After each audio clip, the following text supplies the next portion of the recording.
अनोखा न्याय। एक वृद्ध सज्जन किसी आवश्यक कार्य से नगर के बाहर जा रहे थे। उनके साथ घर के अन्य सदस्य भी थे। उन्होंने जवानी से लेकर बुढ़ापे तक मेहनत करके 1000 अशर्फियाँ जमा की थी। घर छोड़ने के पूर्व उनके सामने इन अशर्फियों की समस्या उपस्थित हुई। उनके चले जाने के बाद घर बिल्कुल अकेला हो जाता, इसलिए उन अशर्फियों को वहां रख छोड़ना उन्होंने उचित नहीं समझा। परदेश में नकदी साथ लेकर जाने में जान का जोखिम था। ऐसी स्थिति में उन्होंने अपने एक युवक मित्र के यहाँ अशर्फियाँ रखने का निश्चय किया। उन्होंने उस मित्र के पास जाकर उससे निवेदन किया। मित्र ने उनकी बहुत आवभगत की तथा अपनी ईमानदारी की छोटी छोटी कहानियां भी सुनाई। कहने का मतलब यह है कि वृद्ध सज्जन के समक्ष स्वयं को विश्वास पात्र बनाने की दृष्टि से युवक मित्र से जो कुछ भी करते बना उसने किया। वृद्ध सज्जन तो यह चाहते ही थे कि वह अपने पास उनकी अशर्फियाँ रख ले ताकि उन्हें कोई फिक्र न रहे। वे अशर्फियाँ युवक मित्र ने सुपुर्द करके चले गए। कुछ दिनों बाद जब वे बाहर से लौटे तो मित्र के यहाँ अशर्फियाँ वापस लेने गए।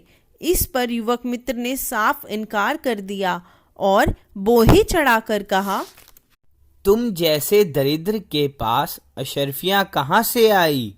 बूढ़े ने पहले तो यही सोचा कि मित्र मजाक कर रहा है, लेकिन जब उसका रंग ढंग कुछ और देखा तो उन्हें विश्वास हो गया कि वह अशर्फियाँ हड़प लेना चाहता है। तब बूढ़े ने बहुत ही गिड़गिड़ाकर उससे प्रार्थना की, देखो, मेरे पास सिवाय उन अशर्फियों के और कुछ भी नहीं है। मैं तो दर दर का भिखारी बन जाऊंगा। आप भले आदमी हैं, मेरी परेशानी में काम आए हैं, फिर आपको ऐसी बात शोभा नहीं देती। बूढ़े के इन वाक्यों से चिढ़कर युवक ने उसे धक्का देकर 2-4 भली बुरी बातें सुनाकर अपने घर से बाहर निकाल दिया।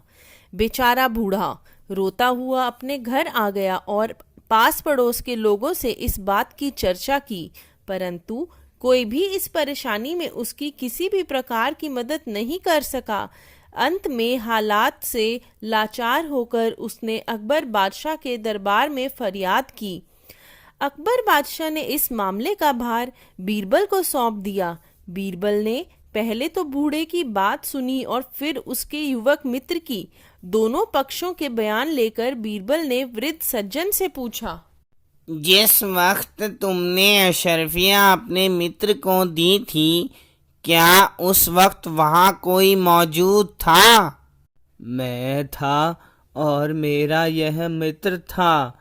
हाँ, उस स्थान पर एक आम का पेड़ भी था, जिसकी जड़ पर हम दोनों बैठे थे। इसके अलावा तीसरा कोई नहीं था। वृद्ध सज्जन ने दुखी मन से कहा। बीरबल ने कहा, तब तो तुम्हें उस पेड़ के पास जाकर उससे सारा हाल कहना चाहिए तथा अपनी गवाही में उसे यहाँ लाना चाहिए। यदि पेड़ तुम्हारे कहने से ना आए तो मेरा नाम लेकर कहना। यदि इतने पर भी ना आए तो अकबर बादशाह का नाम लेकर कहना। पेड़ तुरंत ही आ जाएगा। बीरबल की बात को बूढ़ा नहीं टाल सका और पेड़ के निकट जाने को तैयार हो गया। अशर्फियाँ हजम करने वाला मित्र वहीं बैठा रहा। जब बूढ़े को गए कुछ देर हो गई तो बीरबल ने एकाएक युवक से पूछा, क्या बूढ़ा अब तक उस पेड़ के पास पहुंच गया होगा?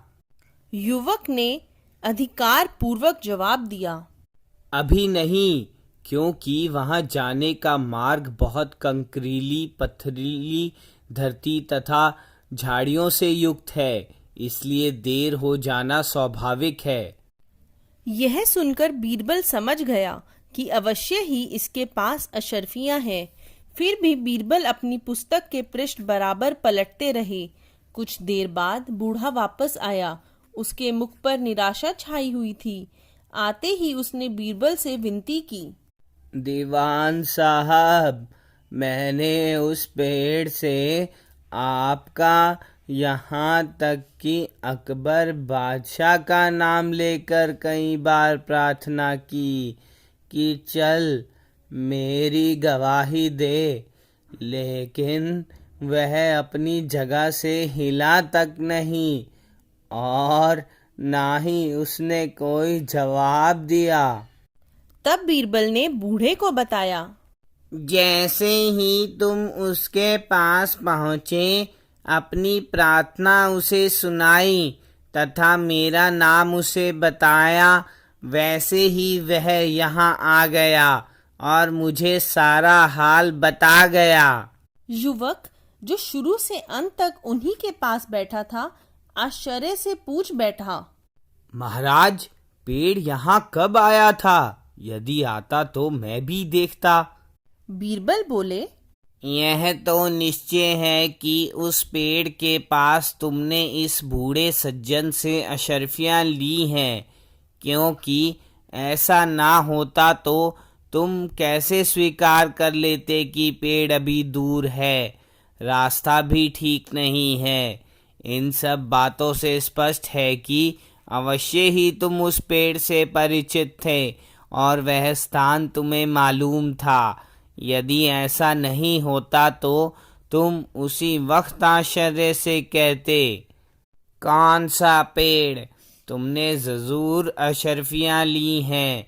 यदि तुम भले आदमी हो तो अब ठीक ठीक बता दो, अन्यथा तुम्हारे साथ भी वही सलूक किया जाएगा जो चोरी करने वाले के साथ होता है। युवक मित्र ने अशर्फियों का लेना स्वीकार कर लिया। बीरबल की आज्ञा से युवक ने अशर्फियां बूढ़े को वापस दे दी। इसके बाद बीरबल ने युवक को शासन विधान के अनुसार दंड दिया।